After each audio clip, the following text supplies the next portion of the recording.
Production. Oh, by the way, my name is Freddie Taylor. I'm the CEO and founder of Urban Intellectuals. Empowering the community is what we do best, and that's what we are committed to doing. And this Sankofa Speaks episode is just another step in that direction. But let me pivot and turn and read our guest bio, and then we can get the growth underway, right? All right, so meet Akeisha Johnson. Her professional background is diverse and varies within the industries of human resource trafficking. Let me start over. We don't even want that. What? We don't even want. We don't look. You got me thinking about the conversation that we was having before we went live. You got me fired up. I know what happened. I understand. You know. All right, so I'm gonna start over. All right, so meet Akeisha Johnson. Her professional background is diverse and varies within the industries of human resource staffing, financial budgeting, media production, marketing, and the restaurant industry. Her approach comes from the place that every human being is inherently divine and knows the best course of action themselves to take flight. There we go. The clients that she works with live inspired lives because they are actually doing the things that they have always wanted to do, becoming intentional authors of their life stories. This is where miracles are created and experienced.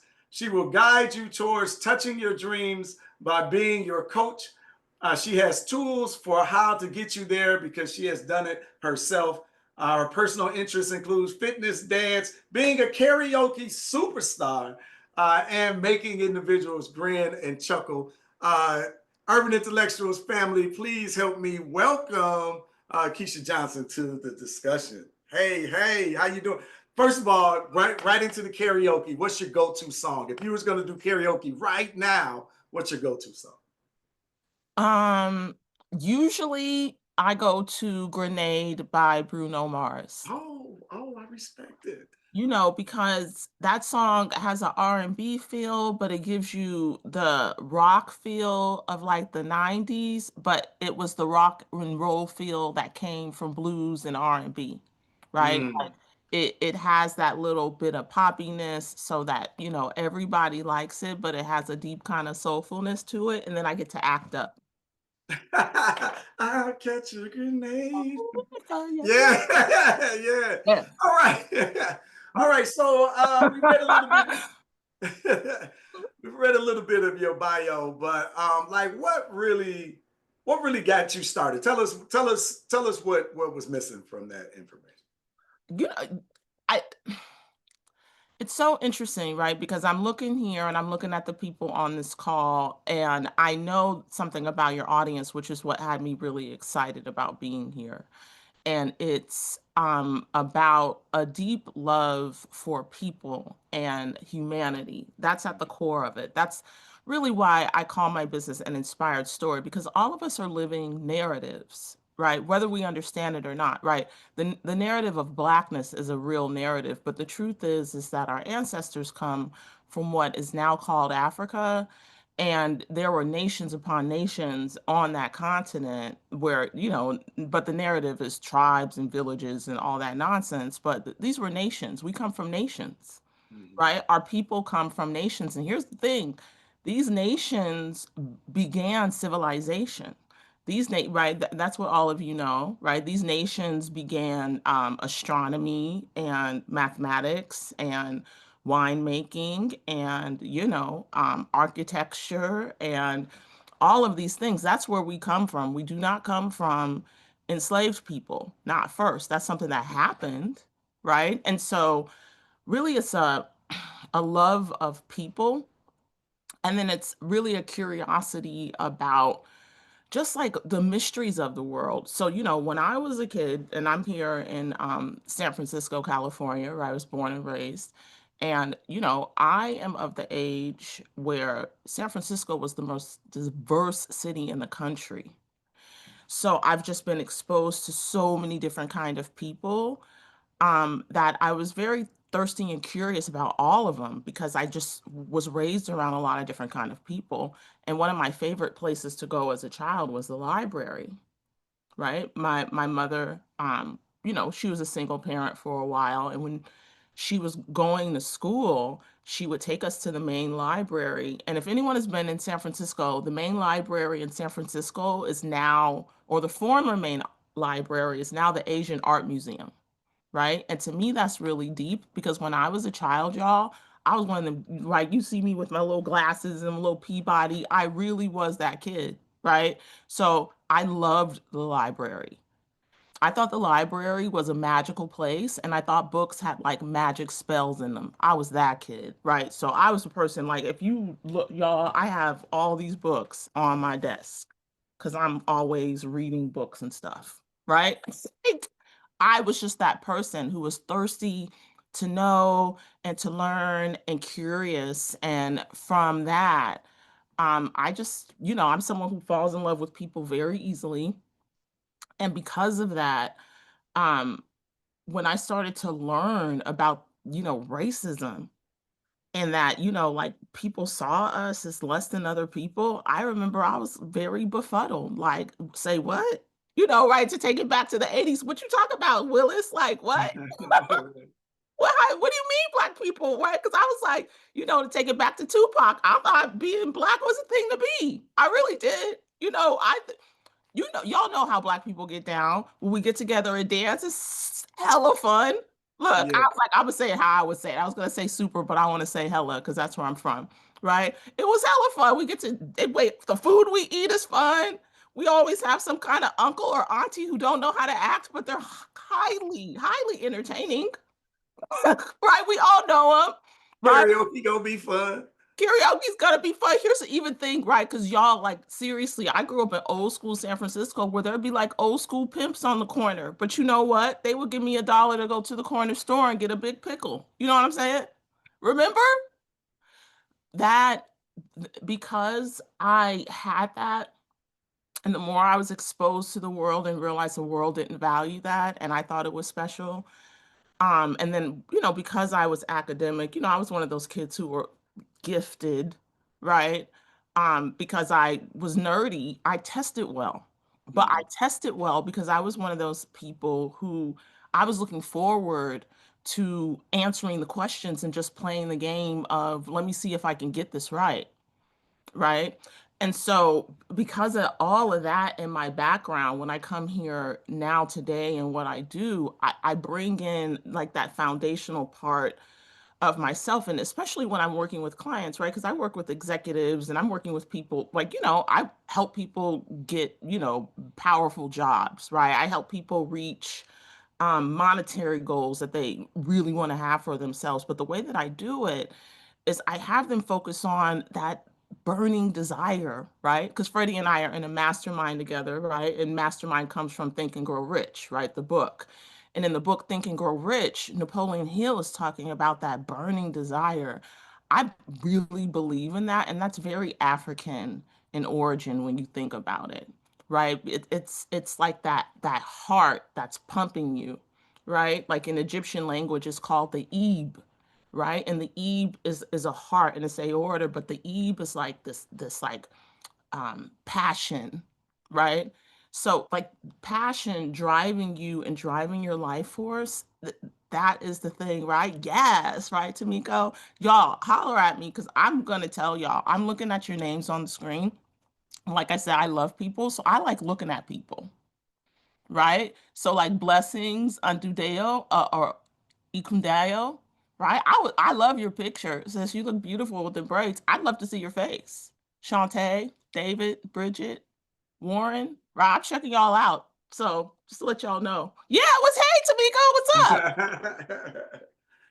Yeah. All Right? I mean, right. I want to talk to y'all. I can say, hey Shantae, hey lady, hi beautiful. Hey Miss Zonda, I see you coming up on my screen. Yeah, like y'all come holler at me because here's the thing. I when I say that I love you, I do. I'm very in love with you until you do something that makes me mad. And like them Haitians, right? We gonna buck. But I still love you. Okay. Okay. So we got a different approach to helping to inspire people, right? And I like that phrase. I don't know if I read it on your site or it must have been in your bio.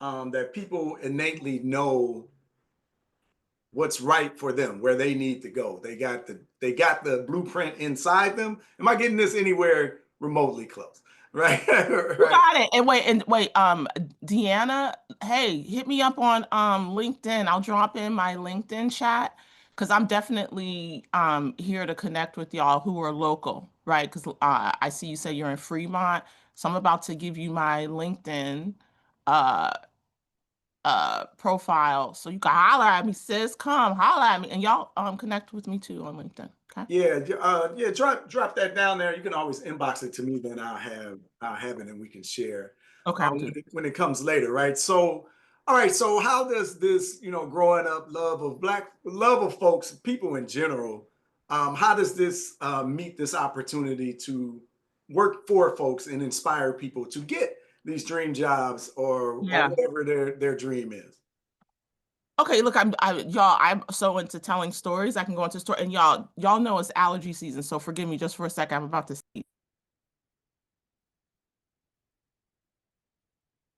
It is definitely that season, right? All right, you got them coming on camera. All right. That's what I'm talking about. Hey, Chante. Hey, Zonda. Here, let me see who else I can see on camera. Polly, Rosetta, Cheryl. I gotta call y'all too. Terry, holla at me. Erica, Lizzie, David. Hello, Doris. Hello.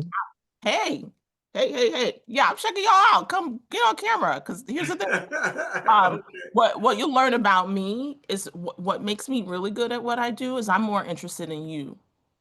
I know I'm interesting because I spend a lot of time with myself and I like it. But I'm more interested in you, right? And here's the thing too. In and what you're talking about, this is what I learned is that we live in a world that's full of anti-blackness, and I always thought that it was really absurd, right? I've said this to people, and people think it's radical, especially because I'm in an area where, right, Deanna, right? We're in the San Francisco Bay Area, so we got a lot of white people out here. We got a lot of Asian people out here too, right? And we have people who are anti-black, but this is what I understand about anti-black. It's not that people really don't like black people, it's that there's a narrative about black people that they've learned and they believe it. That's why I call my business an inspired story, because it's about narratives. It's about what is the story that you are creating, because we're always creating stories. Make America Great Again is a narrative and it's a storyline, right?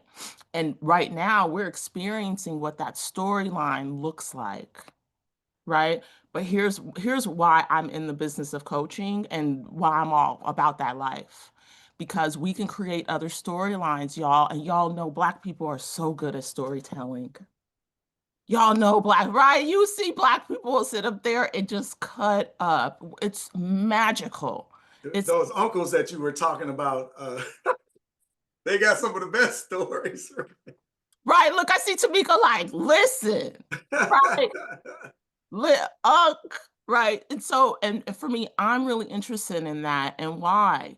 It's because when we grab our own narratives, right? Because here's the thing, to sign off on something, right? The pseudonym of that is author, right? Is authorization. But what is authoring? Authoring is writing. When you authorize something, you're writing your own story, right? And it's like, and we're not connected to that. But here's another thing, right? If we go back to our ancient history, especially ancient Egypt, which is very African, right? And I know you've been there, Freddie, I've been there. Those were black people. When you go look, it's kind of upsetting when you realize that them was really black people. And they got the nerve to have, Charlton Heston and stuff. How dare you? you know. And so for me, I tell people I'm hardcore NWA, right? And how? Because and one, I'm from California, right? So it's like, but what makes me an NWA is when I've learned the history and I learned how much we've been miseducated, right? Carter G. Woodson wrote the book. Carter G. Woodson created Black history because he knew we were being miseducated, right? And so that's what gives me that bit of an NWA, because I'm like, how dare you try to tell me that I come from slaves when we taught you how to bathe? How dare you? How dare you? But also, because I have that, it's a bit of self-respect so that I know that it's possible for me to create things. And when I got that for myself, I wanted to spread it around. But for this audience, I'll say this. I got that for myself because I started doing work in the country of Haiti. That's where I started my coaching. I mean, that's really what kicked off for me being somebody who had really great ideas, who really wanted to do things, who knew I had potential, but I didn't know what to do with it. It started because I invested in doing work in Haiti. Okay, now you mentioned earlier you're Haitian. No, Oh, okay, okay. So what? Okay, so what drew you to Haiti to do the work and lead to basically helping other people like you're doing? Like, how did you get to Haiti? If you're not Haitian, like, where did that connection come? you know, it's so funny here. The karaoke superstar in me wants to come out, right? Because I'm about to sing for y'all, right? I believe the children are the future. Teach them well and let them lead the way, right? Here's the thing. When I was a kid, I learned about the Haitian Revolution. I had seen Roots. I had learned about slavery, right? I was like, I remember being like, wait, they did that to us? You know what? That's what happened? You know, when you're a kid and you learn about it and you start, because when you're a kid, like, you're a kid. Like, none of it makes sense. You think old people are tripping when they say things you know, and then you start to understand what the social construct of this thing is, right? But then I think I was around 10 or 11. I think I was doing a book report or something. And I had learned about Toussaint Louverture and I had learned about the Haitian Revolution. And I was like, what? You mean the slaves had a fight and they got them people off them? Let me find out more about that. And I just always was excited, right? You see me, Erica, right? I see you laughing at me, right? But it's true. It's like, nook, nook, nook, nook, nook, nook, right? Like, ooh, that's exciting. Right, because y'all remember being kids growing up back in the day before you had these stupid phones zapping our attention spans. When people in the neighborhood would have a fight, people would be like, ooh, right? So I was already, like, ooh, I like, feisty, scrappy dude type of people. So when I learned that, the Haitian Revolution happened, I just was always fascinated with it. So I was fascinated with Haiti. I was fascinated with Voodoo. I started doing dance classes. So in my late teens, early 20s, I danced with Afro-Haitian dance troupe here in San Francisco, learned about Catherine Dunham and the Dunham technique and her work in Haiti and all this stuff. So I was just interested. And so I went to Howard for undergrad, and our French teacher had done work in Haiti, and he had said that being there with Haitian people and learning that form of French got him fluent, right? He had studied at the Sorbonne in Paris, but then he also studied in Haiti. And look, I remember, right? I'm at Howard, we're in Founders Library. And in Founders Library in the basement, when I was at Howard, is where you had the media room. So we're in the media room, right? Because I had a moment. Here's the thing when I'm working with people on inspiration. It's really creating when is the moment when something is illuminated and then we breathe life into it, right? Because a lot of people, the word inspired, the root of it means to breathe life into. That's what inspired means. So I name my business an inspired story because I'm looking to breathe life into people's narratives so that they actually create the kind of world they want to live in. Mm. Like that's the idea behind what I'm doing, right? I'm not just like, oh, I'm a coach and I'm gonna help. Nah, man. We out here creating new worlds. That's what I'm looking to do, right? And especially I'm looking to do it with our people. So with Inspired Story, because I was doing all this different thing and I had this interest in Haiti, I was working at the George Washington University in Washington, D.C. That's where I was talking about Founders Library. So I was in the media room and we're watching this documentary about Haiti and the revolutions that they've had. We're learning about Papa Doc and all this kind of stuff, and we hear about Jean-Jacques Dessalines. Jean-Jacques Dessalines was the Camrod to Toussaint Louverture, right? And here's the thing, Jean-Jacques Dessalines was a gangster, right?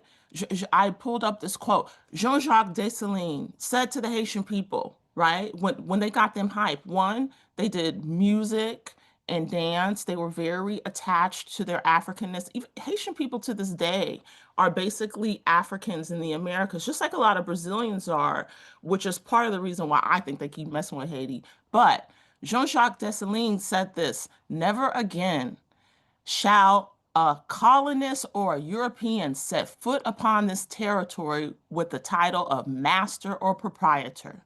You know what I mean? These people are out there gangster. Jean-Jacques Dessalines told them, put down the religion of your oppressors and connect with your ancestors. You know what I mean? Got them hype. People don't know that, but that's what they were doing in Haiti. And I just was connected to it. So I'm in Founders Library. We're watching this documentary, and I remember sitting in that class, and it was a whisper of a thought that went through my mind. And y'all, I'm going to say this because this is how I work with people. All of y'all have little whispering thoughts that come up. This is what I'm going to tell you. Do not discount them because that is spirit that might be your ancestors breathing life into you. So that little thought came in my mind, Freddie, and it said, you know, one of the most powerful things any Black American could do is invest in Haiti and do work. Little thought. Du-du-du. Right? Du-du-du. Little thought. All right. Fast forward, I don't know, maybe 8 years. I'm working at the George Washington University. And I was, you know, not living in my purpose. I was collecting a paycheck because I had bills to pay and I didn't really know what the hell to do with myself. To tell you the truth, Well, right? that's honest. Right, wait, y'all, really, y'all out there here, if you can drop something in the chat, just drop me a one if you've ever felt like that, right? You just collecting a paycheck and you don't really know what to do with yourself other than get to the end of the week, right? Feed yourself, maybe feed some ungrateful ass children, whatever, right? Or beautiful ones that you love, right? Whatever. But I was feeling like that. And I was very disgruntled, but I had all these great ideas. I had all this potential. And I started having issues at work, right? Because here's the thing, this is also what makes me a leadership coach.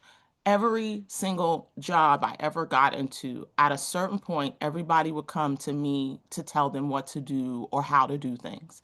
Akeisha, what do you think about this? How do we do this? Right? Thank you, Warren. Thank you, y'all. I'm here for audience participation. Thank you, Rosetta. Thank you, Warren. Thank you, Karen and Lorraine.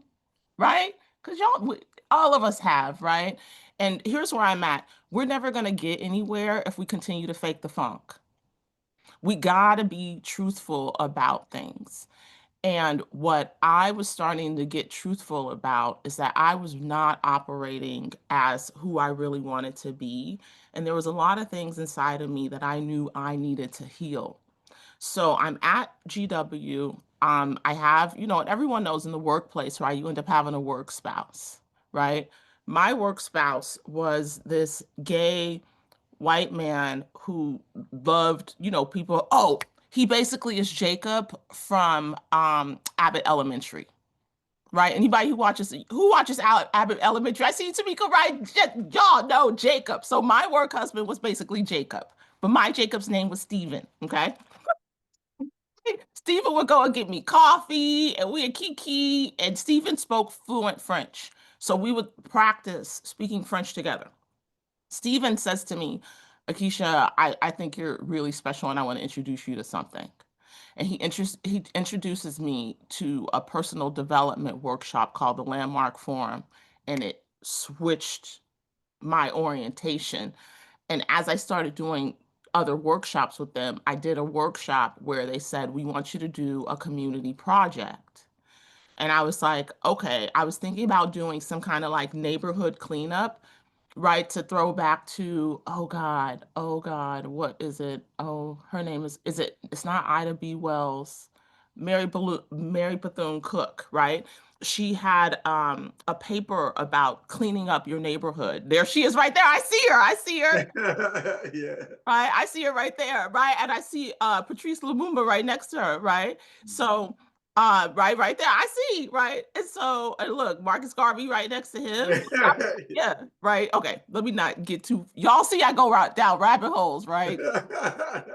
Okay, so she had a quote about, really, you want to respect your own neighborhood. That says something about your pride in yourself. So if someone puts garbage, you take it upon yourself to pick up the garbage, right? There was like a paper or something. And so I was like, maybe I'll do some kind of community project around that. And then I'm in this course and I'm talking about, because it was about 2010 and it was right after the Haitian earthquake of 2010. Y'all remember that? And remember people were, just like Black Lives Matter, they was acting like they care about Black people. Remember? Okay. And I remember I had another little thought that came in my mind, right? Another one, that little whisper, right? For everyone out there, seriously, like, Oprah says, pay attention to the whispers too, right? The whisper said during the Haitian earthquake, this is a big opportunity to maybe to what was it? This is an opportunity to implement sustainable infrastructure. That's what I thought, right? The Haitian earthquake, everything is eroded, the presidential palace is in shambles, right? Everything is, crumbling on the ground. And I'm in San Francisco, so I know about earthquakes. Y'all, I know about that life, right? And I just thought, Haiti would be a perfect place to put in sustainable infrastructure within a whole country. It's small enough. They aren't used to this first world lifestyle on a national scale, and there are some really cool sustainability projects could be implemented. That's what I thought, right? And because I was on a college university campus, I had a lot of people open to me because I worked in the budget office. So anyone who knows, right, if you work in the financial sector of a company or whatnot, you know everything that's going on, right? Because everything is coming back to the numbers, right? Just to talk about tying it all back in together, right? If you want to see what people really care about, look at their bank accounts. If you want to know what a company, is doing and what they focus, look at what their balance sheet is, right? And that's what I was starting to learn.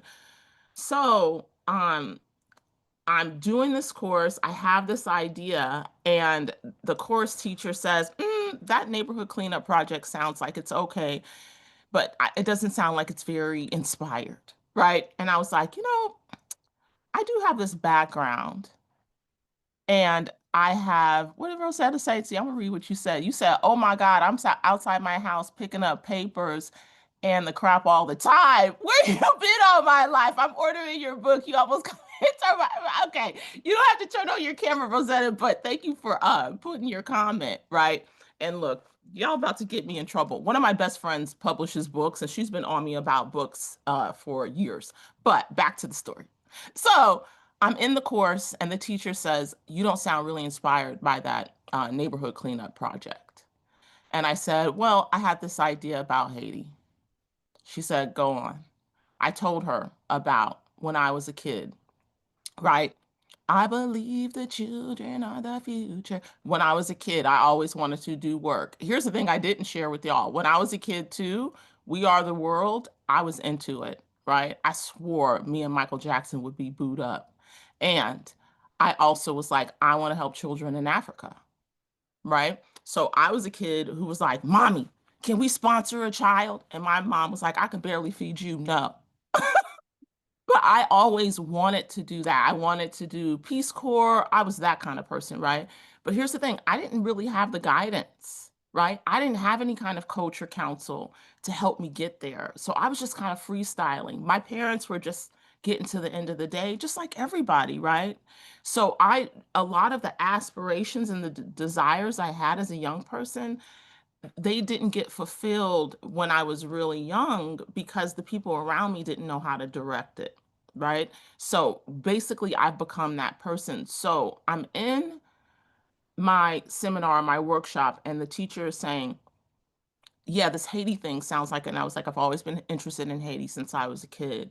I did Haitian dance, and I think that really there's an opportunity with this Haitian earthquake to do work in Haiti. And she said, that's the thing that you should do. Mm. It's like, so I'm going to do work in Haiti instead of cleaning up my neighborhood. Okay. So Right. she challenged you to something bigger. Y'all, do not hang out with people who don't challenge you to big things. Right? Right, Freddie? Freddie and Mm-hmm. I know each other because we are around people who push us to do stuff bigger than what we think all the time. I can tell you that I'm a better person and I'm a tired person, but we doing things, right? So, but she said, do the big thing. I said, okay, here's the thing about doing the big thing. Because I was at a university and because I was doing this personal development work, what I was learning to do is leverage every resource available to me to be able to fulfill on this idea. So once I started to actually, again, right, breathe life into the idea, inspire, I created more of a storyline around it. I started to talk to people, right? We had a newly formed sustainability department. I was helping the director of that department start to talk to her. And she said, I think you should do this. She introduced me to another person and another person. And we ended up landing on we would do a water project because one of the professors at the school gave me that idea, introduced me to someone at the Inter-American Foundation, and the Inter-American Foundation put me in contact with an organization in Haiti called MP3K. In French, it's called the Mouvement Paysan Troisième Section Camp Perrin, which is the peasant movement of the third section of Camp Perrin. Camp Perrin is a township that is in southwest Haiti in a mountainous area. It's north of a major city in Haiti called Lacaille. Lacaille is kind of like an artist, artisanal aspect of Haiti. And somebody who I worked with at the university, his family was from that part of Haiti. And he was like, if you focus on this area in Haiti, I'm on board and I'll help you fulfill on this. Right. And I was like, whoa, I got somebody who has actual skin in the game who said they're going to help me do something that's a lofty idea. We're going to go in that direction. Right. So, for everybody on this call, just to get an idea, when I'm coaching somebody, I'm really coaching you from this idea that you have that's worth breathing life into and where you're at right now and the resources you have available right now to help you along the journey of becoming the person who can fulfill on that big thing that you would never imagine you can fulfill on, right? Why am I saying that? Because it took me about a year and a half, 2 years to fulfill on what became the Oshun Project, right? Any of y'all who are familiar with Ifa or any kind of African tradition, Oshun is analogous to Venus, right, or Aphrodite in the European mythology. And Oshun is, a beautiful woman, but what she is the protector of children, and she's the purveyor over sweet water and rivers. So, because our project was about water and our project was about cleaning the water that had been contaminated with cholera, right? Because if y'all remember after the Haitian earthquake, right? Okay, I see you nodding.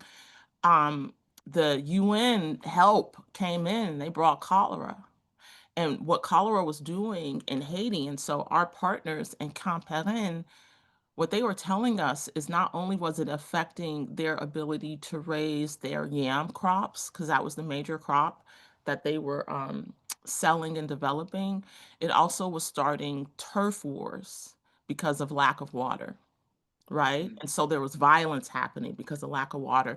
And this is something to pay attention to because this is what's happening in, parts of Africa, Kenya and whatnot, because they don't have potable water. People are going at each other, right? Because of the lack of resources. So that's what our organization in Haiti was dealing with.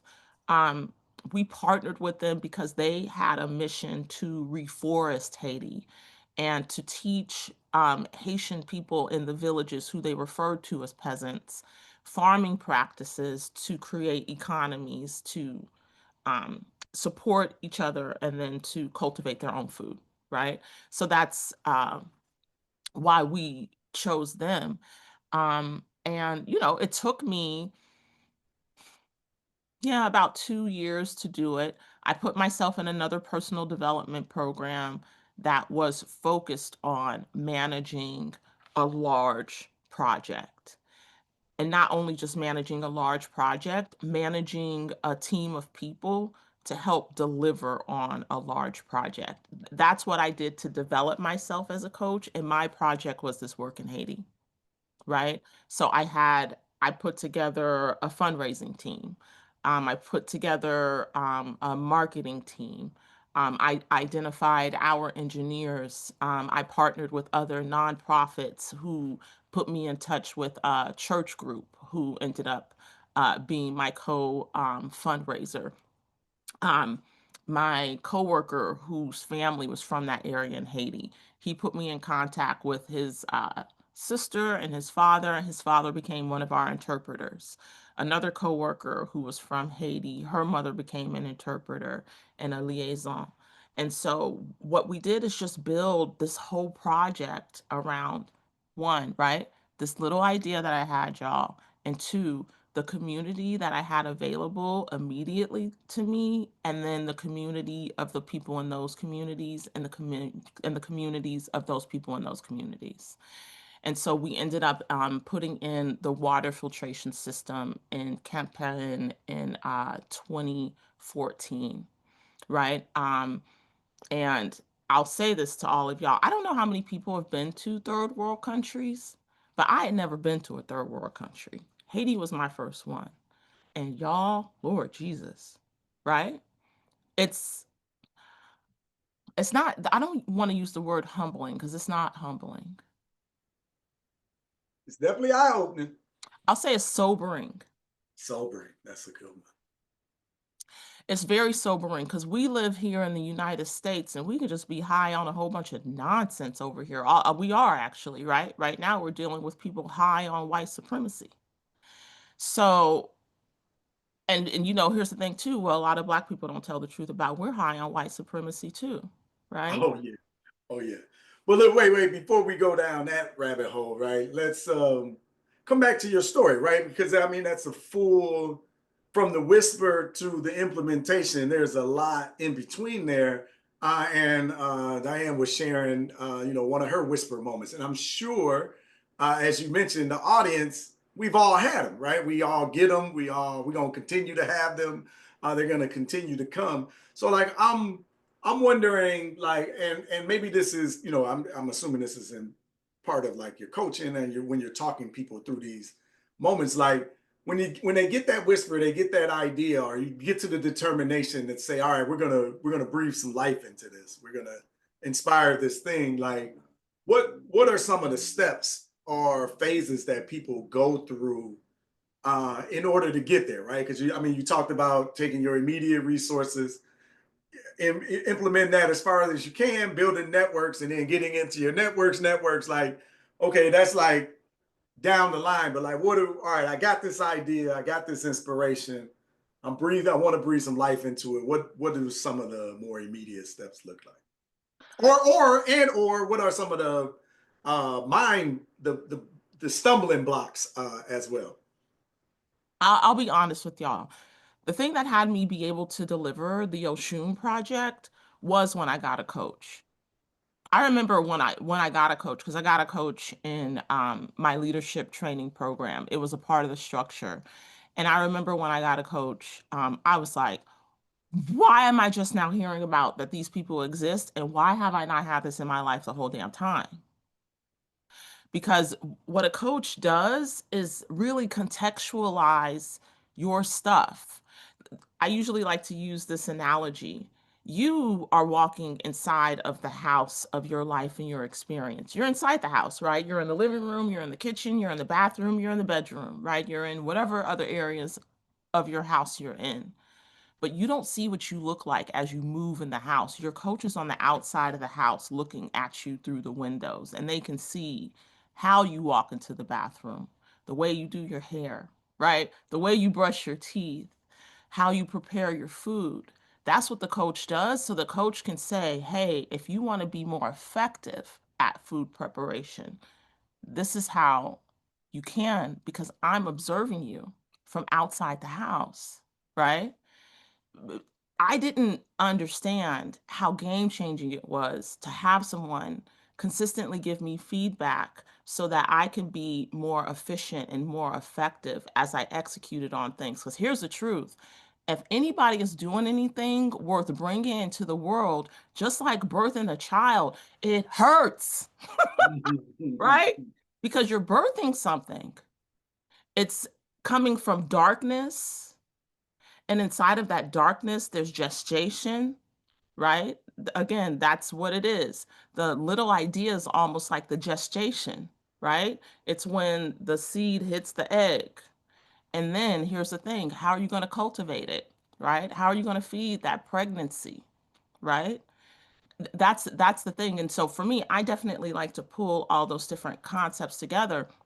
But it was me having a coach, having to supporting me through the hiccups, because a lot of it I could have did my program and delivered it probably in half the time it took me to do, but I had so many hurdles of my stuff on the inside to deal with. Me being afraid, me, being, hesitant to bother people, um, the administrative aspects of it, um, just so many different things, right? Because here's the thing too that I find, and I know definitely as a Black woman, I do that. Like, I'm a strong Black woman, I could do it, right? Yeah, guess what? No, stop that. Go get somebody to help you, right? I'll say this too, especially to us women. Look, Freddie, you're gonna like this. Have brothers help you. They want to. This is what I discovered doing this work, right? It healed my relationship with men doing this work, because I started to learn, oh my God, men are waiting for opportunities to come and serve. I didn't even know that, right? Right. That's some of the nuances. So it's like when you go for that thing that really can have you create a different kind of life, you become a new person, but the people around you alter and shift, and you learn new things about them. That's what's transformative about it. But here's the thing: it's really scary to do that, because that's where you tap into who you are as a God power, and where you have God power, right?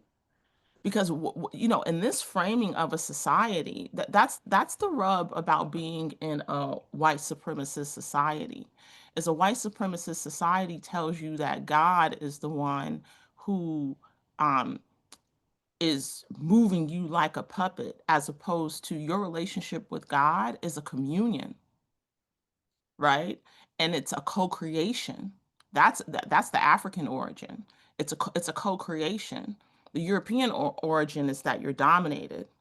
The African orientation to the creator and God is communion, right?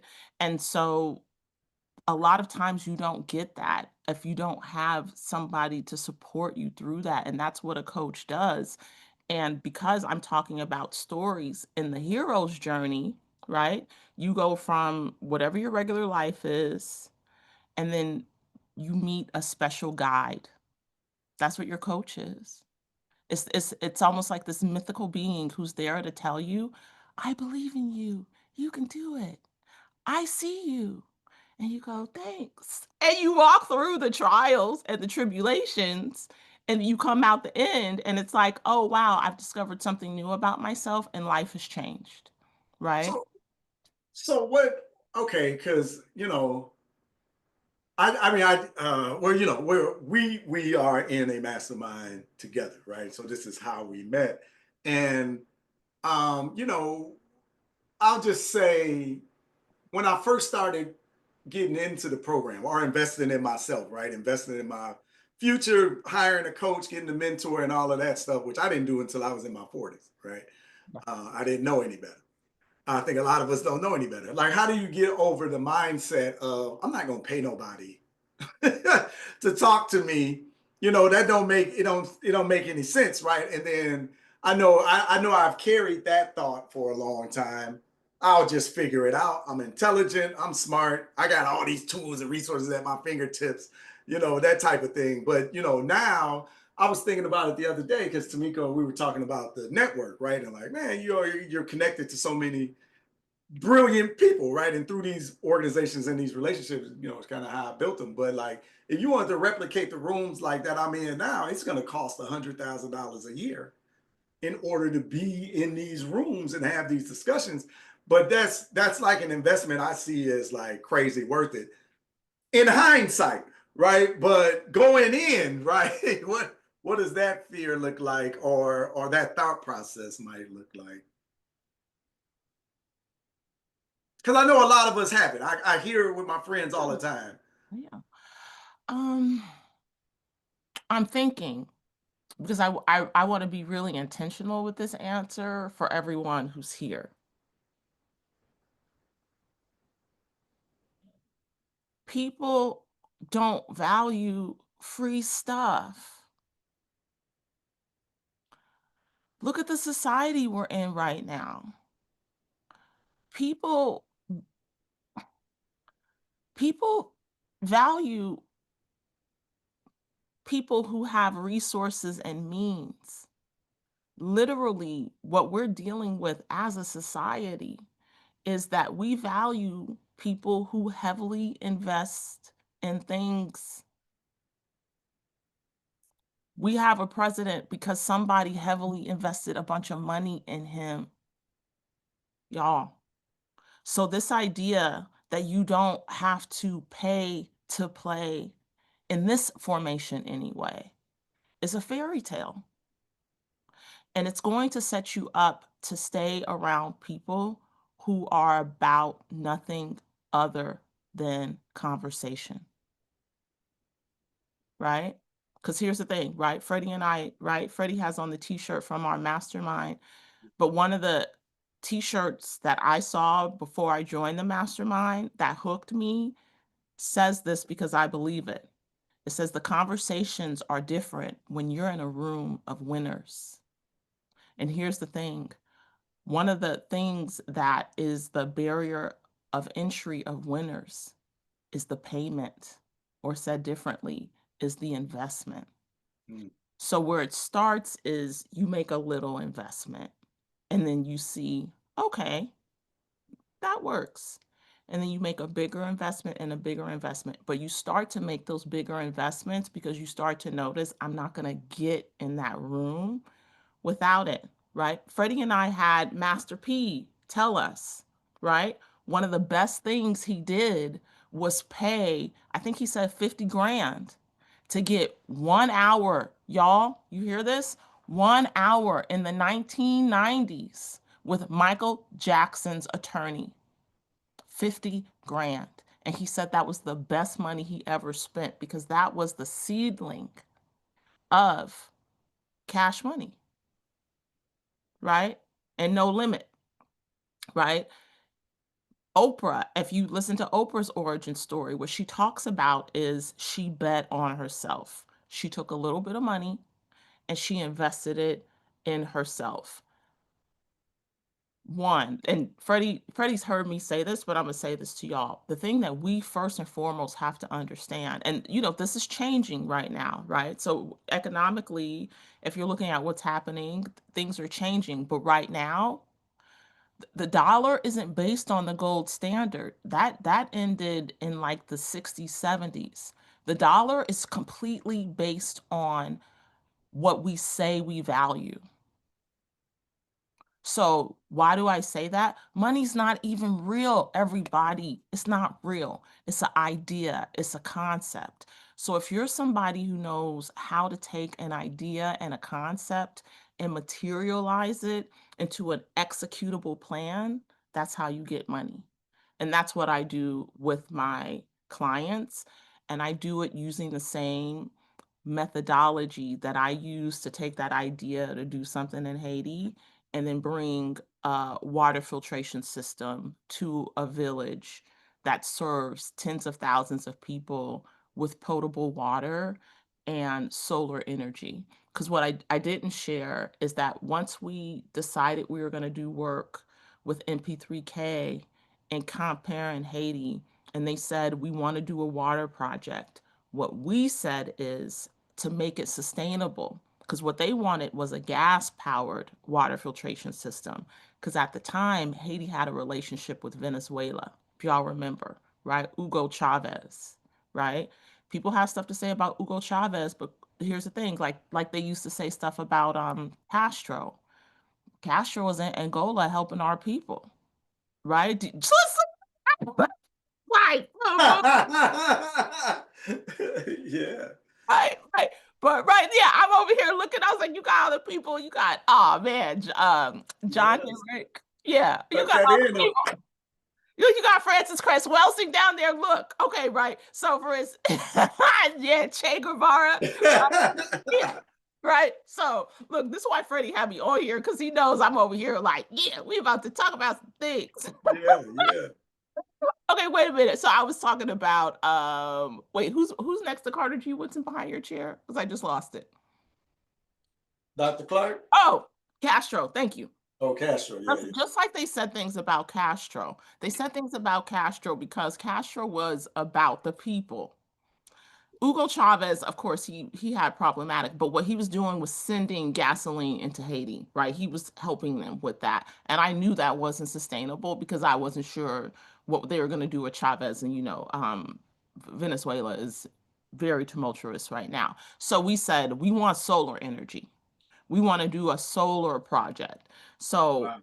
we did the fundraising for the solar panels. We made sure that the community was in contact with our liaison for the materials and whatnot, and we ended up installing a solar generated water filtration system in this village of Comparin. And our agreement was that 50% of the water would be given away to the schools and the orphanages of the area. The other 50% would be sold, and that they could use the electricity from the solar panels to charge phones and mobile devices. And then they would charge like 5 cents a minute or something like that to let people charge in the station. And that would be what pays for it and how they can actually have some commerce. And so that was our agreement with them, and we installed that water filtration system. And here's the thing that's trippy, y'all. When I was there in Haiti, I remember, I had remembered when I was graduating from Howard, I had had a vision that I would do that work in Haiti. I remember it was like one of those like super hot DC August summers. And I lived in an apartment where we didn't have air conditioning. We just had the window units. Y'all know what I'm talking about? Them window units during the summertime. You be like, oh, it's hot, right? And I was so hot and just out of sorts. I was like dizzy. And I remember I had this vision. And I saw myself in front of all these people. And I was in Haiti and I told my friends, y'all, I don't know if I'm losing my mind or whatever, but I think I'm gonna do this. And they were like, all right, maybe you should get some rest, right? But when I was in Haiti and we were there and they were like, thank you for doing this. And there was a whole like ceremony and stuff, and different people from the area had come and they were, drinking the water and doing whatever. And I was like, oh my God, I just fulfilled on this. And I remember I was crying. And I remember, I forget the name of our interpreter, but he has 6 fingers. So he was trippy. And he was like, and the people were like, what's going on with her? And he's like, I guess Americans cry when they do nice things for people. I was like, no, I just fulfilled on a dream, right? And he had told Yeah. them, yeah, she's saying she fulfilled on the dream. But I remember being on that mountain, right? Because in Haiti, it's mountainous and it's gorgeous too, because you don't have buildings everywhere. It's just sky and the water is blue, and it's just an incredible thing. And I remember going, God, if everybody knew what it was like to feel like this, I think that's how you change the world. And that was the idea that had me basically say, okay, I'm gonna start this business. Okay, beautiful. Okay, so you're trying to transmute that feeling in the people because you know that they'll do it again, again, and again, right? And hopefully inspire others to do the same. Hopefully y'all enjoyed the discussion, right? I know y'all be kind of quiet on me, so I appreciate you getting them to come off camera, come on camera, and all of that. Okay, Nana says this is phenomenal. Sister has such a gift. The Hey. works is outstanding. Also, all right, yeah, all right, so y'all already enjoying it. Okay, I do want to give. I want to respect your time. We're a little bit over an hour. If you got a few moments, do y'all have any specific questions for Akeisha that you can raise your Zoom hand or drop them down in the comments, and then we can keep it going from there. All right. So inspiring. I love it. Thank you for this. Yeah, I'm glad And y'all are. you ain't lying, Natalia. Don't even get me started on Gaddafi. Because when I was in Egypt, they have pictures of him up in there. I'm like, man, these people, they just don't be telling the truth. But y'all, I want to talk to you. Because I'm here. I actually was planning on being here an hour later that we started. Oh, okay. Oh, I got time, y'all. I got time. It's the actual hour then. All right. All right. Akeisha says she got some time for us. So come on off. Drop your questions in the comments or go ahead. How about you raise your Zoom hand? Come on in and talk to the sister. And I'll I say this will for those contact of you. you who are saying, yeah, you'll contact me for coaching. Y'all, I'm doing a free masterclass on Friday on Zoom. So I gave Freddie the link. We can drop it in the chat too. But come to my masterclass because I'm going to be talking to you about the steps, the preliminary steps that I took in putting together the Oshun project. And this is what I do when I'm working with my clients, right? Yeah, I'll go ahead and flex. I was gonna say not to flex, but let's flex. Most of the clients who I work with hit their revenue goals within 3 months of us working together, right? But I don't have them do crazy revenue goals, right? If you're broke AF, I'm not gonna tell you you're gonna sit up there and just make $100,000 in a month. But here's the truth: it's possible. But um, I'm not going to tell you that, right? But I can tell you my most successful client was able to 10x their revenue within 2 months of us working together, Yo, right? that's not me. I'm upset about that. I need it. That's kind of growth I'm looking for. I didn't know you. I didn't know you. I didn't know. Oh, go ahead, I, sis. I, I'm sorry. I just want to, oh, I'm sorry. Oh, go for it, Tamika. I just wanted to hop in because I'm just like this whole time listening to you, Akeisha, was just, it was like a confirmation of what Freddie and I was talking about the other day.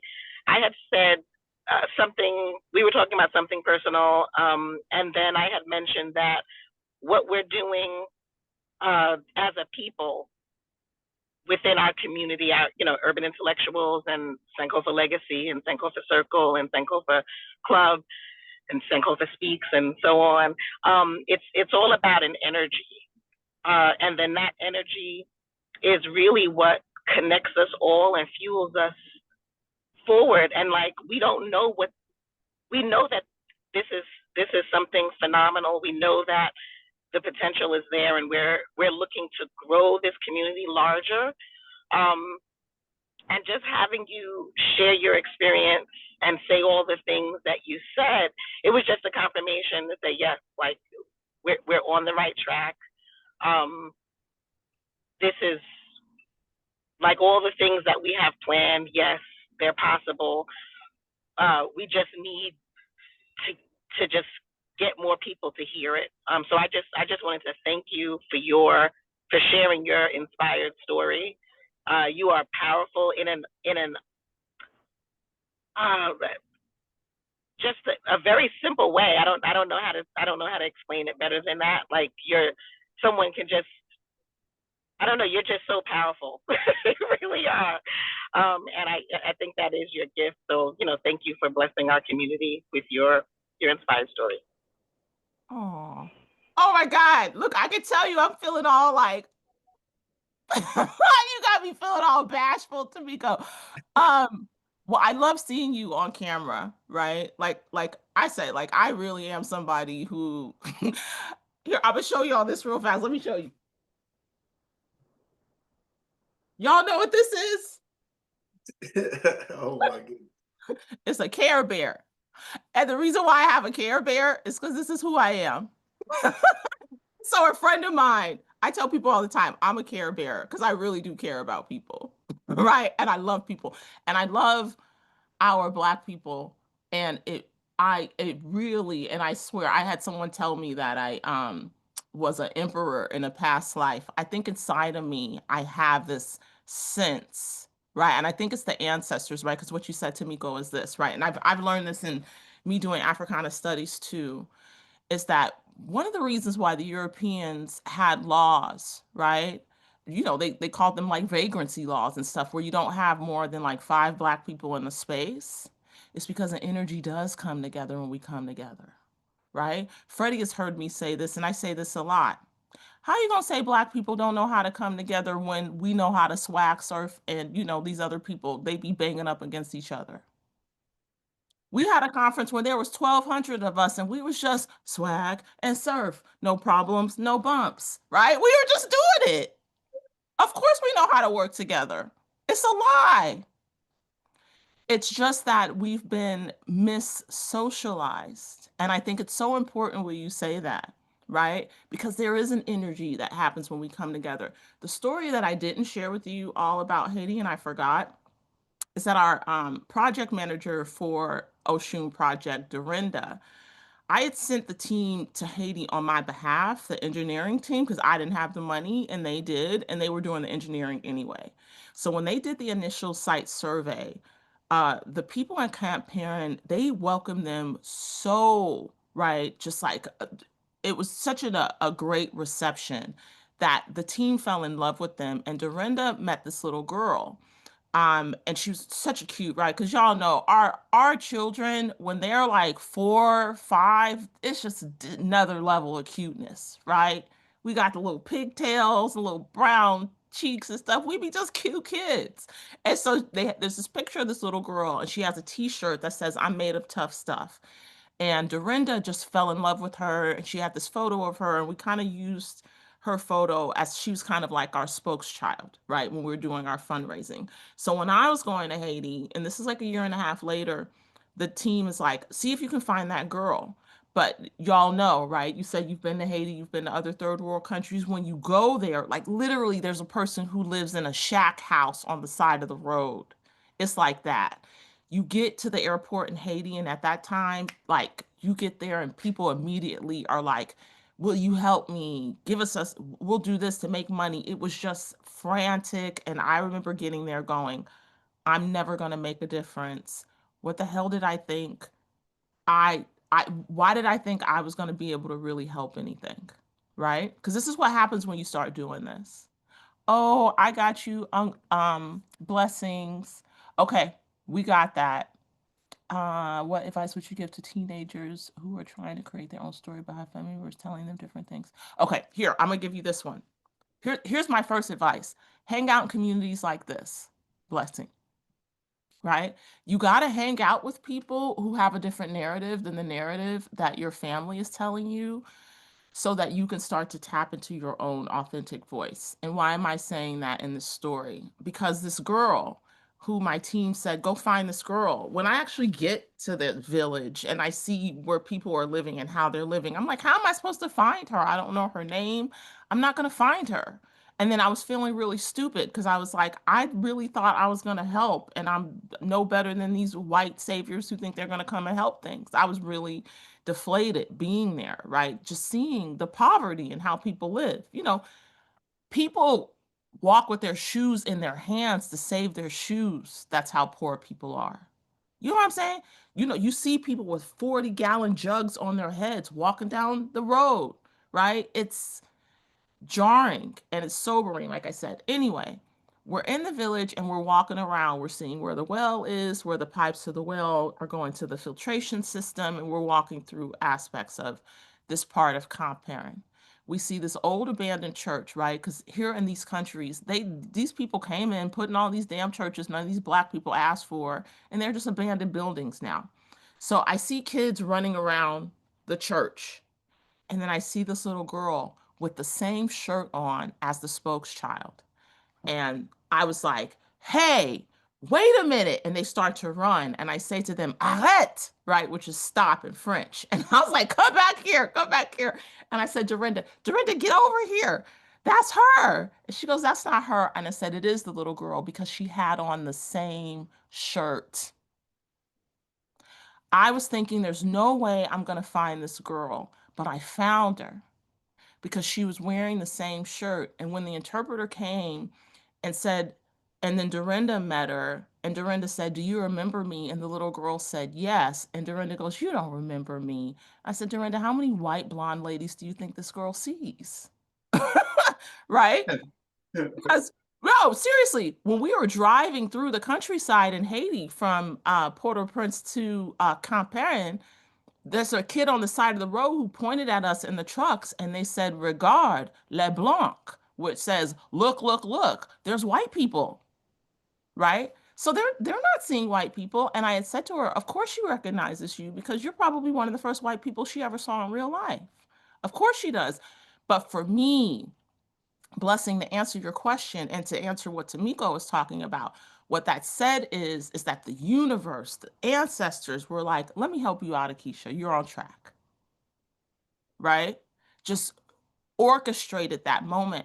But my point is this, those moments will be orchestrated when you are, right? For my Christians in here, walking on faith. Blessings, I'll say this because your name is Blessings, right? Ekudayo, right? So I'm guessing you're Nigerian, Yes, right? ma'am. Okay, yes, ma'am, right? Oh, so what I'm like, look, if I know my Nigerians, y'all be hardcore Christians. Here we go. Do not conform to the patterns of this world, but be renewed by the transformation of your mind. Then you will be able to test and approve what God's will is, his pleasing and perfect will. Your family are patterns of the world. So here's the thing, if they're telling you things that are not in alignment with what you know your soul and your spirit is saying, what you say to your family is thank you. And you do what you need to do. Thank you, Baba, for the guidance. Thank you. And then what you do is you take whatever guidance that they're telling you and you look to see where you implement that according to your plan. That's what I would say, because you do want to honor your family, right? Here's the thing, too. I don't agree with everything my parents say, but we Black people, we don't operate like these other people. We do honor our parents. We do honor our ancestors and we honor our elders and we revere them. We honor our ancestors too, but we revere our elders and we respect them. And the people and the kids who don't, it's because they're misguided and because they need somebody to go ahead and gather them up, right? What's the phrase? A child will burn down a village to feel its warmth, right? And so these kids who are out here acting up is because they want someone to go and get them. Blessing, I hope I referred to or I answered you. You did. Thank you so much, ma'am. That was good. Freddie, she called me ma'am. Hey, we people of a certain age now. You're right. That's great. That's great because your words have power and your words are going to have impact. I thought that was excellent. Bridget said, this is the best way to spend my Saturday.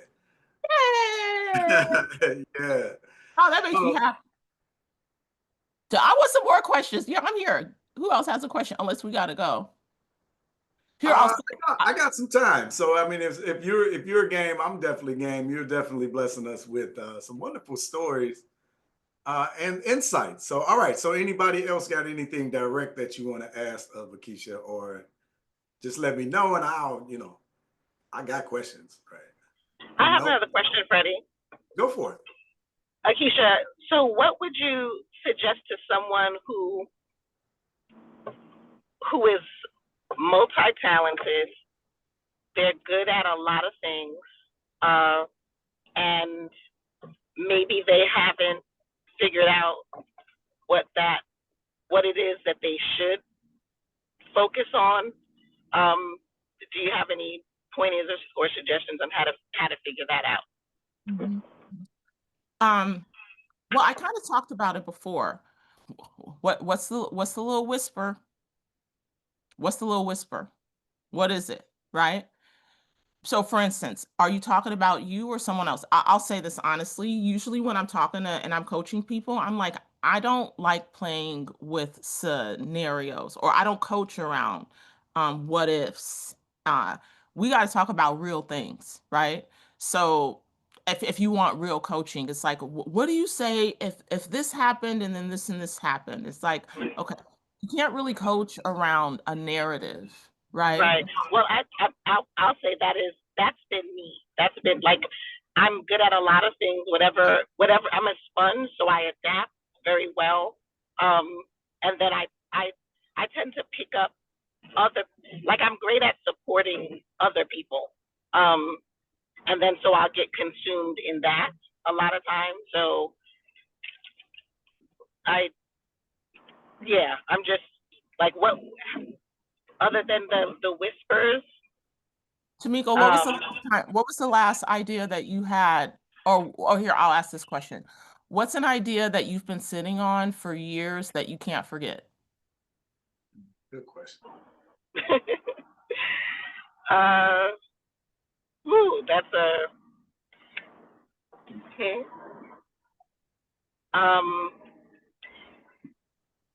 I guess I can't recall that now, but the entertainment industry has always been in my trajectory. I was accepted to the School of the Arts, LaGuardia School of the Arts, in high school. My mother didn't let me go because she was scared. There were, gangs at the time, so she didn't want me to go on the subways or whatever. So I didn't go down that path. I got a scholarship to a university for acting.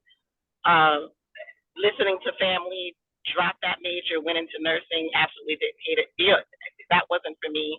And so just went on that whole thing. Was always tied to the industry, producing, doing things behind the scenes, whatever, in front of the camera, whatever. And then life happened. Fast forward, I'm entrepreneurial by spirit, doing a lot of things.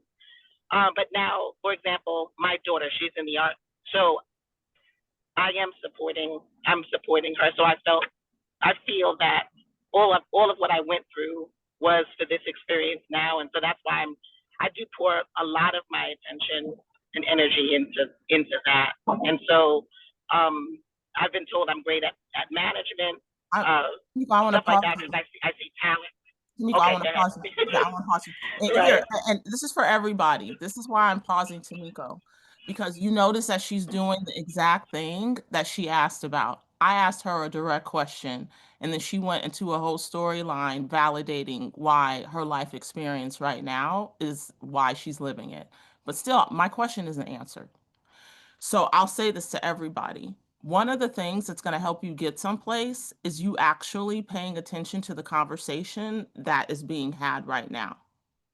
Because I heard you say, I don't really know right now, Tamiko. All the rest of it is fluff and filler. So here's the thing. I don't know is one question or one answer of many. So what I would say is try again, right? Because I'll tell you the rest of that story, it's kind of interesting, but it's not inspiring though. Does that make sense what I'm saying? This is one of the things that I was taught. This comes from ancient Egypt or Kemet, right? Good speech, divine speech, medu neter, right? That's the language.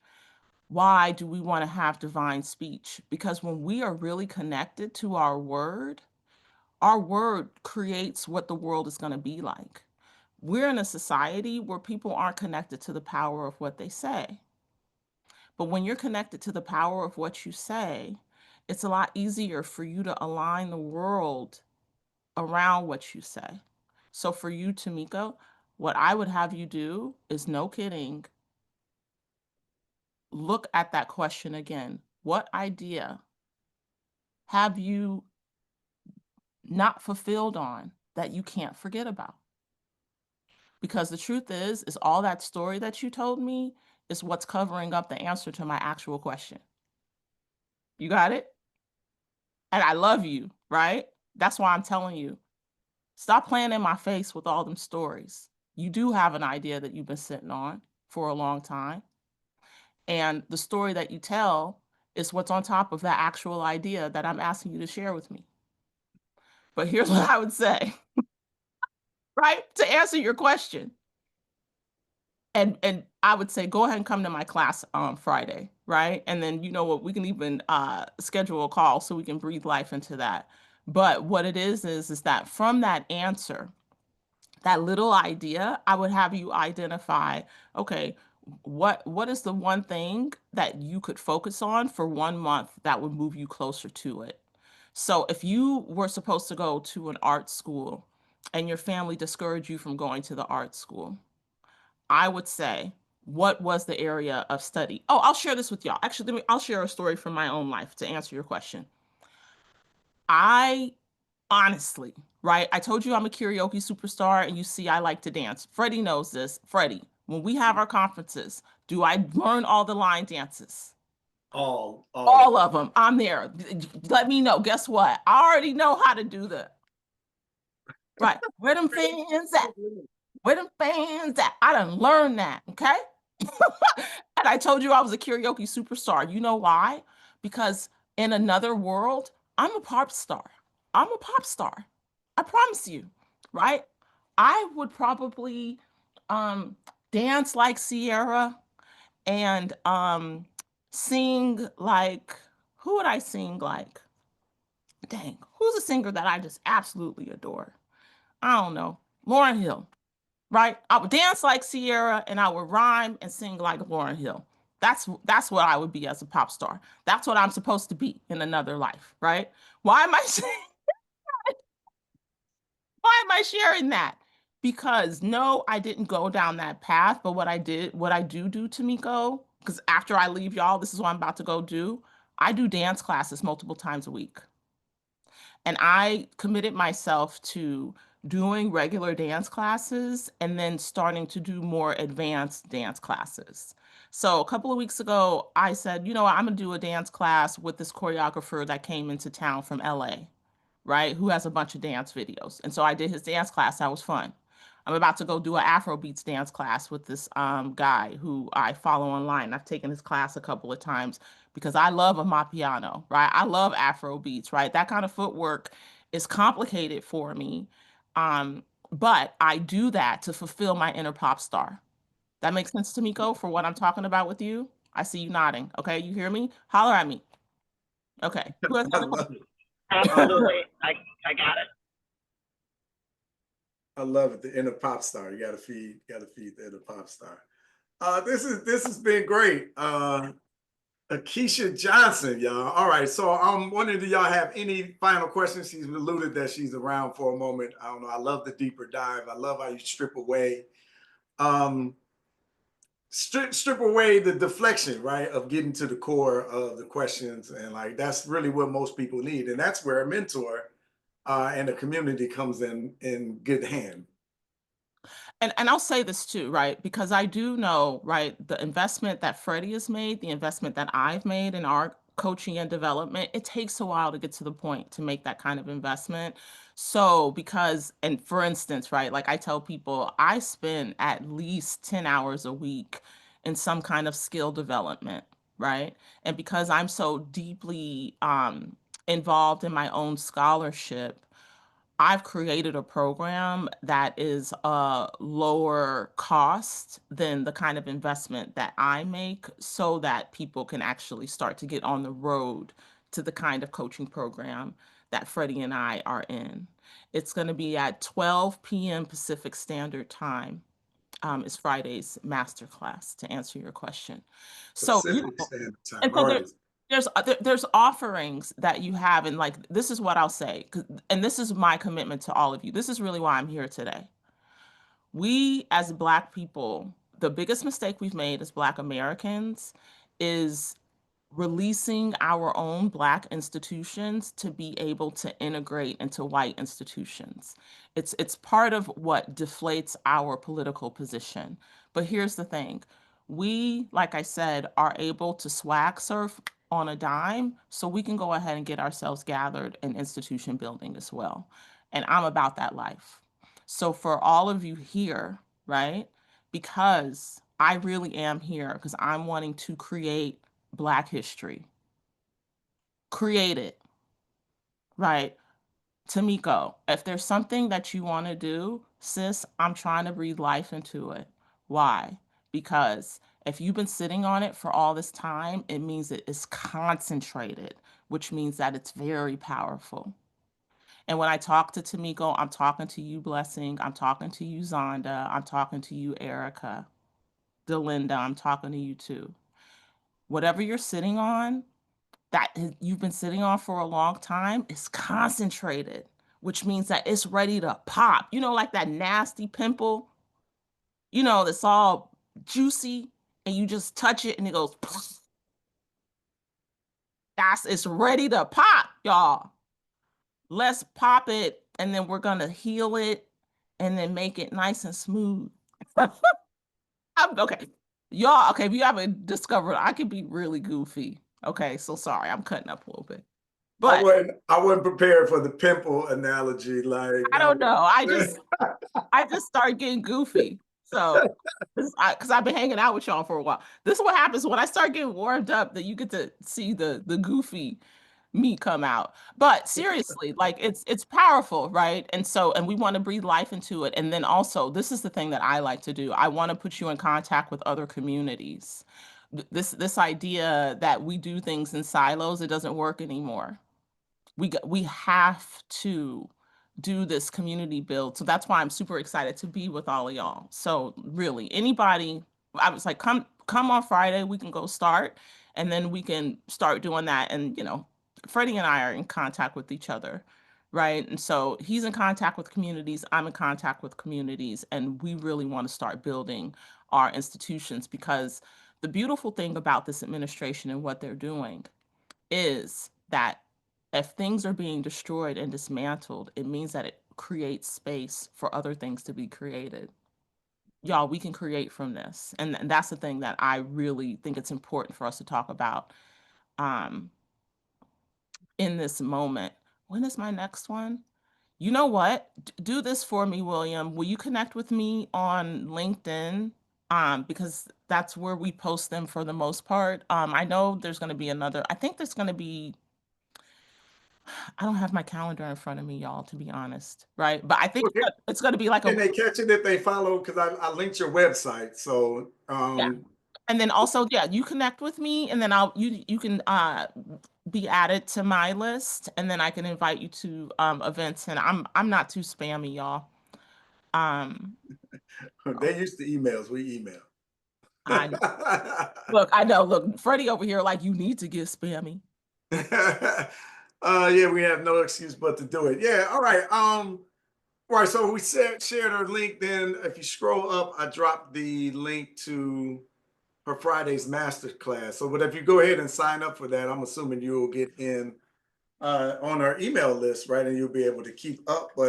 And then again, I did drop the website. So again, it's aninspiredstory.com. And yeah, it's the vision, right, of the one and only Akeisha Johnson. So I appreciate you speaking with us here at Sankofa Speaks. I don't know if anybody has any final comments, but I would like to get your final thoughts for the audience. And then for those of you that are here, let's be sure to let's unmute and we can give Akeisha our flowers, right? Appreciation. And let us know, what did you enjoy about her discussion today? So first, I give it back to you, Akeisha. Let's give them some final thoughts. Final thoughts. One, right? Before our people were enslaved, our people built civilization. So we got to start there. And the more that look, actually, I'm thinking about it. I have Jacob Carruthers' book. It's called Intellectual Warfare. And one of the things he says in the book, he quotes a scholar that said the disuniting of the United States will happen when the Black people are connected to their history and the Hispanics are connected to their history. So y'all, what's happening right now is kind of caused because this space is here. We know about who we actually are. We aren't connected to that narrative that we come from slaves because we know that that's not true. And it's revelatory because that is the key to our liberation. And my commitment really is to our collective liberation, and then for us to actually step into our own power, right? Because it's very possible. The fact that you're here today and we're in this conversation says that we've already won. I love that. I love that. Well, sister, I definitely appreciate you spending some time with us this Saturday. So at this moment, I'll give, let's just open the microphones and we can let Akeisha know what we enjoyed today and give her some flowers and appreciation for her contributions today. I know it was real inspiring talking. Your story is strong, sister, because it just pours into all of these elements. I got so many different questions, right? Because I want to dive deeper into all of it. So maybe we have to have you back, right? We can go a little bit I deeper. love that. Yeah, I got a lot. If I come back, I'll say this. Any of y'all, if Freddie has me come back, y'all, I want y'all talking to me. I like Freddie, but Freddie and I can talk, right? I told y'all I'm interested in y'all, so I want to hear from you. If he has me come back, I want you to have questions. I want you to have things that we can actually discuss, because then we can really make it spicy, right? Y'all can get some of this sauce. Let's do it. Yeah, she was shy. She was shy this time, y'all. So next time, maybe she'll open it. We'll get some of that karaoke superstar power. But yeah, just let us know what y'all thought about the conversation today. So you can just open your microphone. Don't be shy. Come on and let's give the sister her flowers because she spent some good Saturday time with us today before she goes dancing, right? How about that? She got to feed the inner pop star. I was listening. Look, y'all even know I'm like, aren't you? Go get our Afro beats on. All right. Who's our non-shy people? Somebody come on the microphone. Eric, I see you unmute. Yes. Yes, I just want to say I appreciate the whole your whole workshop today. All of the information that you shared. I appreciate your energy. I really love that, and I appreciate just as you're telling your story, and it helps me because I have been, and I told this the other week on Sunday dinner. I've been on a healing journey for myself since I got introduced to urban intellectuals, and it's been just a healing journey, knowing who we are as a people and knowing our history, and so I look forward to Friday, as I'm looking to, as I've been healing, I'm moving into the building aspect, as an educator, and wanting to embark on an educational, system or program to help our scholars know who they are and know their melanin.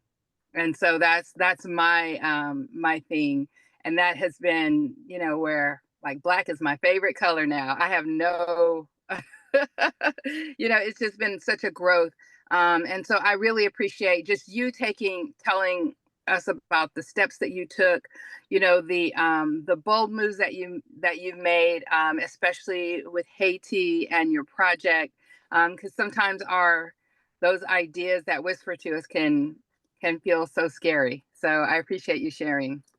You're so welcome. Before you leave, I'm gonna read to you this, right? This is the book I'm reading right now. It's called The Healers by Arikwe Arma. right? Yeah, exactly. And this is the line that I highlighted, and I've just been anchored in this idea. So this is going to be the masterclass anchor, right? It says, I quote, "For those who want to heal, Erica Alexander, to create what needs to be created, inspiration, that's the best way." Right? Here's the thing. All of us are healing. We're healing from this colonial mindset. We're healing from any idea that we come from slaves. No, we don't. They enslaved our people, but our people we're not slaves, right? Narrative, language, we got to make sure that we're on top of that. But part of the healing, that's what's going to have us getting ourselves together way faster than anyone ever imagines. That's why we're having the constant barrage of traumatizing events so that we don't heal, because healed people are hard to mess with, That's right? true. I just finished that book last month. Nice. Okay, okay. Look, we got to talk then. Yes. I'm getting through it. I'm getting through it. Okay. Love it.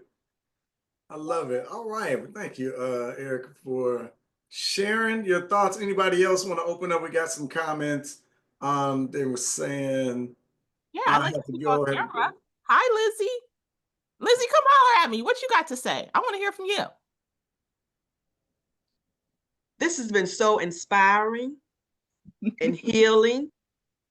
And thank you for taking the time out to give this, I don't want to say a talk because a talk sounds formal, but just sharing with us. It means a great deal. And just talking about our history, because you are correct. We know that we did not come from slaves. We were kings and queens. And thank you for just thank you. So that's it. Thank Oh, you. you're so welcome. You're so welcome. You know, the thing too, I think it's important for us to say too, because we get so focused on kings and queens. We were shop owners. We were tillers. Yes. We're iron workers. You know, I remember when I learned this, right?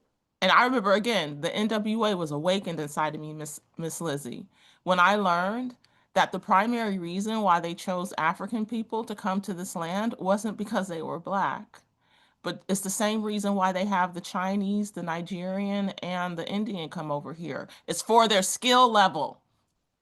Y'all gonna stop lying. Y'all gonna Yes. stop lying. They chose our people because of the agricultural knowledge that they had, right? So some of the people weren't kings and queens. Some of them were master farmers. That's we want to step into that too and get rid of this concept that people have to be some kind of purveyor or proprietor over other people, because we also came from people who were deep shamans, because the shamans were basically the doctors. We come, right? Yeah, we Yes. come from people who, it's like we don't need to have kings and queens to make us special. That's what I'm trying to say. Okay. And let me rephrase that. We come from greatness. Yes. Yeah. Yeah. Yeah. Greatness. Yes. I love that. Well said, sister. And thank you for being here and thank you for sharing your thoughts. I definitely appreciate that. Brother David, you were unmuted. Did you have something to say, sir?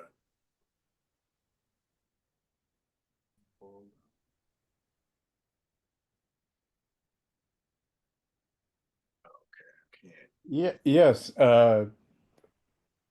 Thank you for this morning. And I've, as Freddie would know, have participated in these conversations and I'm enriched. I have spent my entire adult life. Uh, my wife and I live in Santa Barbara, where there's not a lot of blackness. And so just to hang out with thoughtful Black people is a privilege for me. Mm. You know, I'm moving toward retirement and we are thinking of actually living in, in South Africa. Um, and so just being a part of the conversation is inspiring. It's good to know that you're there. Um, because you're not here.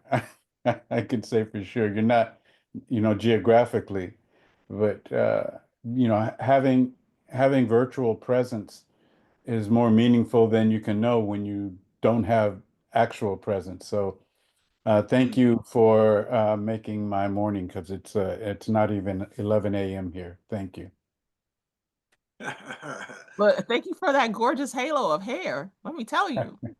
It's all genetic. My mama. Exactly. Thanks, Mom. Mhm. You hooked up David. I love it. I love it. And thank you, David. I really receive that. If you're open to it, I want to charge you and challenge you with something, if I may. Okay. Yeah, is that okay? Oh, David, go, here, it's your responsibility to find your people where you're at. There are communities of people around where you're at, but you gotta find them, right? And it's like, and for me, I'm here for you digitally because I'm all about it. I have a lot of digital communities.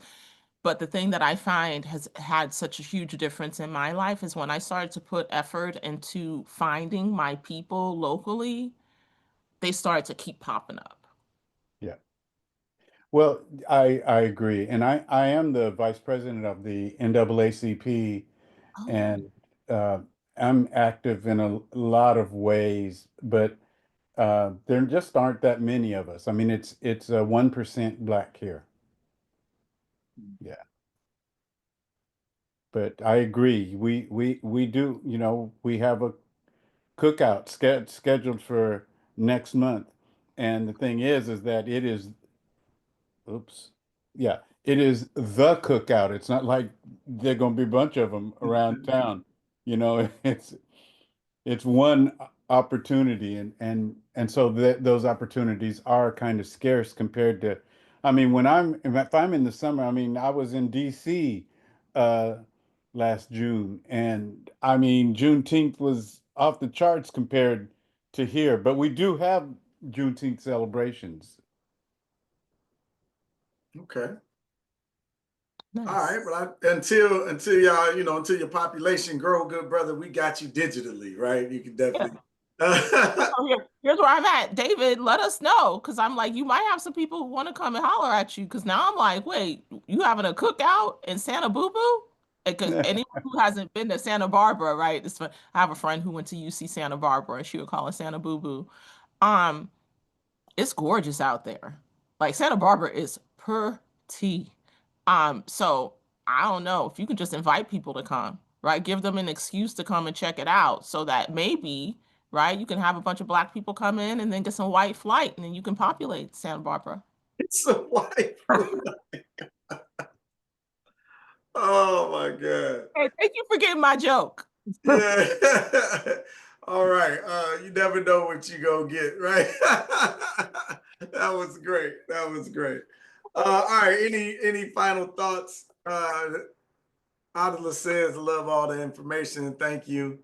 To start, we'll focus on connect to the power of what you say. Love that. Diana says she could drive down, talking about coming down to Santa Boo Boo, apparently. All right, have a great day. Awesome share. All right, then oh man, all right. So we not to try to be here forever, but because it's like that conversation around they came and got people of skill, people of knowledge, right? They didn't steal no slaves, right? Nobody came over there and grabbed any slaves. They grabbed people who knew what the hell they were doing, right? And the skill, let's not even undersell the skill of cultivation of food. Bringing food out of the ground using the sun, the moon, the stars, and the rain is a magical skill, and one that you definitely appreciate. But I can connect to that specifically because we're Mende out of Sierra Leone, and the Mende are known for rice farming.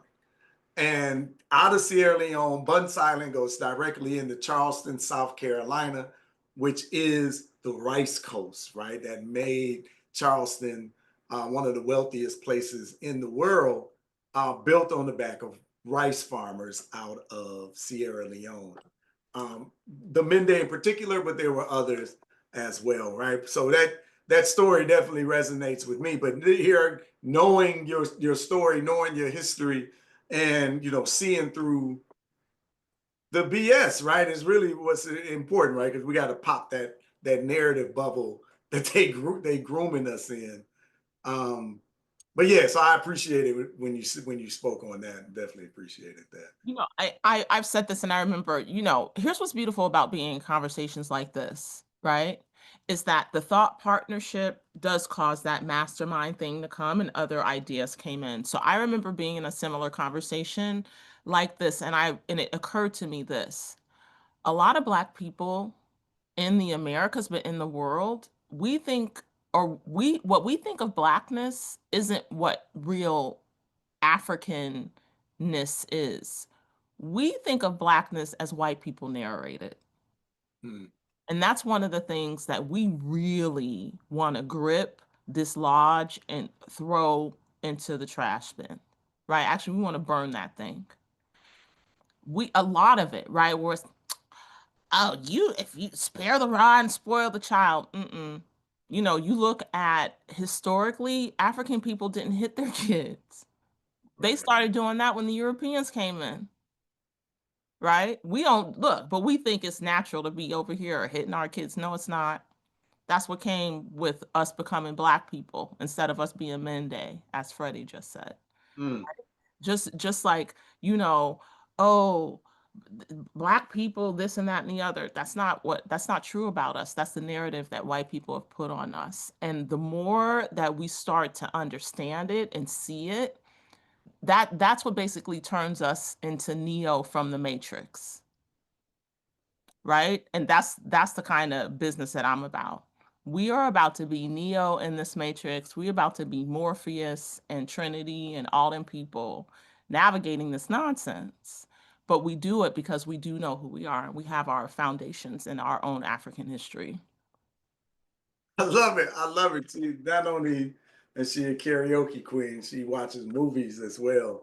Yeah, this has been great, Akeisha. I definitely appreciate you spending some time with us and blessing our community with you.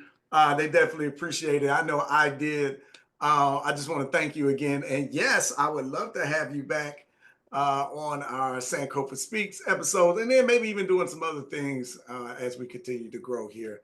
Urban Intellectuals. But thank you again for spending some time with us.